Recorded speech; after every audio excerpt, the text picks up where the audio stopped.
Hi, it's Cindy again from the Osterville Library, and we're back with David Martin, who was past president of the Cape Cod Genealogy Society, and he is a whiz at all things genealogy.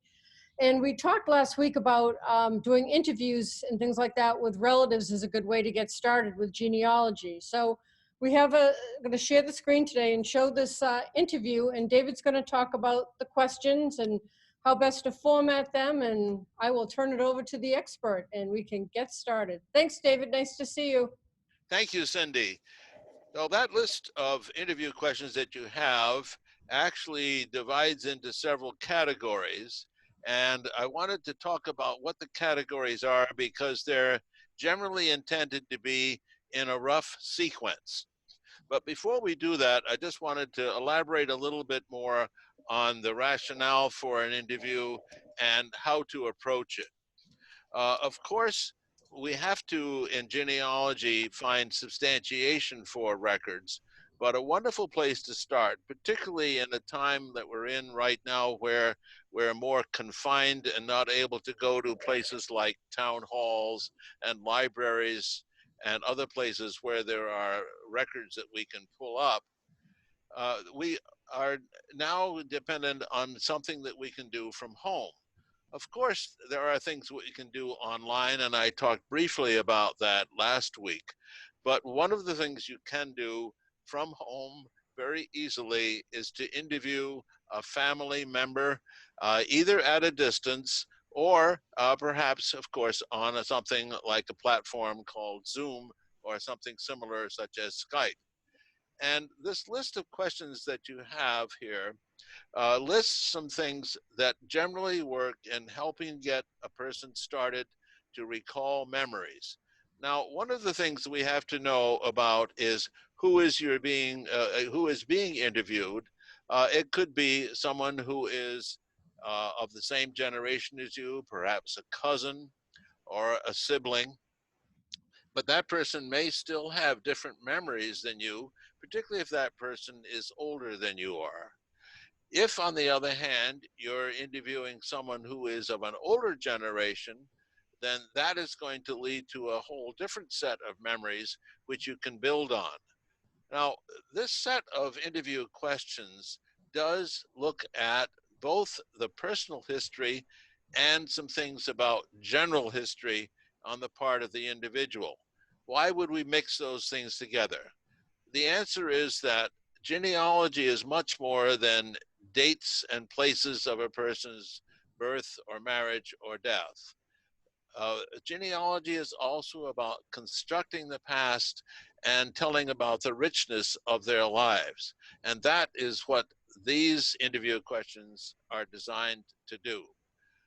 One of the principles of an interview is to approach it carefully and in a kind of low-key fashion, because sometimes people are either a little bit reluctant to talk about themselves or their memories, or sometimes they're just shy and too modest and say, well, I have nothing that really you'd want to hear. But of course, we do want to hear them. And so my recommendation is to look at these questions in groups. The first 6 questions, if you just take a minute and scan those, are all on a much more personal level, and they're what we would call basic information. This is very non-threatening. It's the kind of thing that people will pretty much have the answers for off the top of their head, and it'll get you started. Now, one of the other principles of doing an interview is recording. Now, some people, including me, prefer to take notes and then show them after they've been written up to the person and see if they'd like to correct them. But another strategy that works fine is, of course, to use some kind of a recording device, which then you can, at a later time, transcribe into some written form that then the person can look at. Either way, I strongly recommend that you give the person a chance to look at a transcript of what they said. There are 2 reasons for that. One is that they may want to correct some things. Another is they may want to look at this as a stimulus to remembering things that they hadn't thought of. Of course, sometimes there is a third reaction, and that is they may express a feeling that they would rather not have that, whatever that was, in the interview record. That's not usually a problem, but of course, the person who's being interviewed has the right to say that. Right. So let's talk then about the interview questions themselves. Where were you born? When were you born? Where did you live? And so forth are the basics. And you may have some of that information already, but it's a chance to verify or confirm what you have. Then if you look down past the first six and begin to look with the seventh question, such as, what funny stories can you tell me? That starts going into a different aspect of our memory, something that involves a person reconstructing an anecdote. And these can be, of course, very interesting because they shed light on the person's life and may even tell you some information about other people if there are other people involved in their funny story. Now, sometimes people substitute a word in there.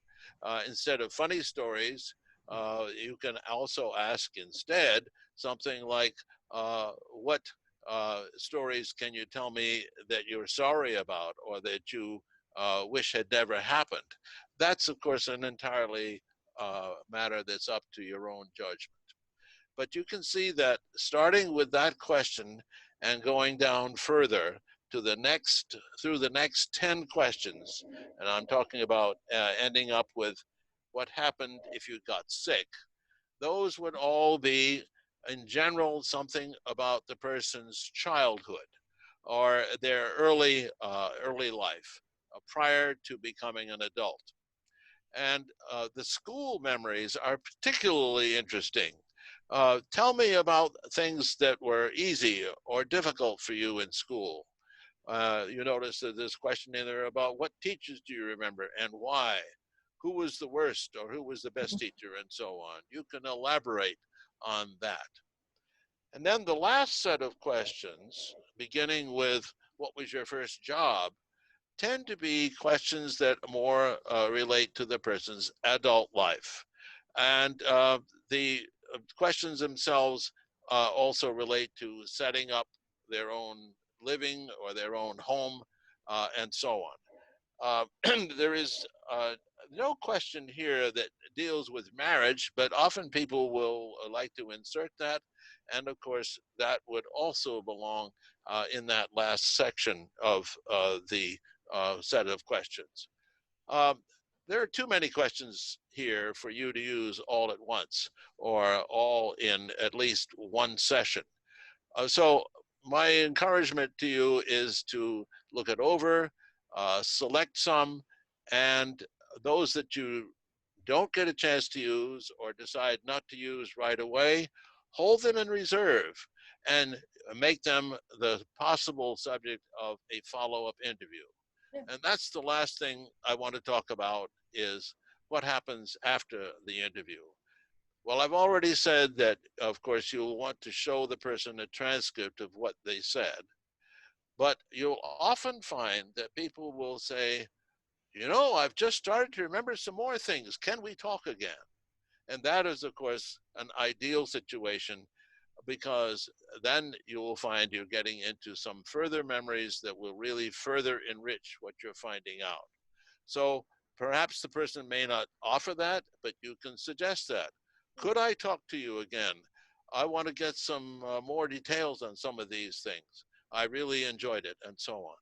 So altogether, when you have this collection of answers or responses, you will find that you're able to reconstruct some of that person's life, but equally important, you're able to get some insights into some other family members to help you start filling in the chart of your family member names, which is what we'll talk about on another program.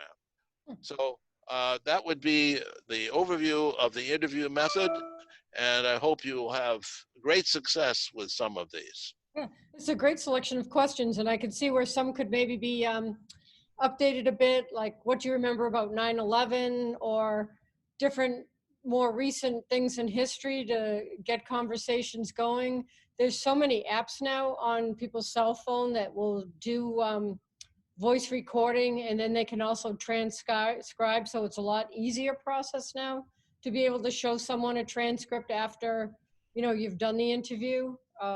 This is really great, and I think with Memorial Day coming up and everybody having this time together, it's a good time to maybe interview some of the older members of our families or our extended families, and start getting your genealogy together and having it to preserve and pass on. I fully agree, and these are just suggested questions that have worked in the past, but everyone should feel free to adapt. And you're absolutely right that taking advantage of more recent events in history, as well as all the latest technologies, can only be a help in this whole process. And on top of that, it's just fascinating, I promise you. And I think it would be fun too if anybody uses this. We're going to put this out in our email and on our Facebook page. Send us how it went for you. How was your interview? Did you run into problems? Did you have just an amazing experience? Did you learn something you never knew about a relative? And let David and I know by putting it out on the social media or emailing us or something like that, because would love to know how this worked for you. I agree. Well, good luck to everyone. All right. Well, thank you, David, and we will talk again very soon. Very good. Thank you.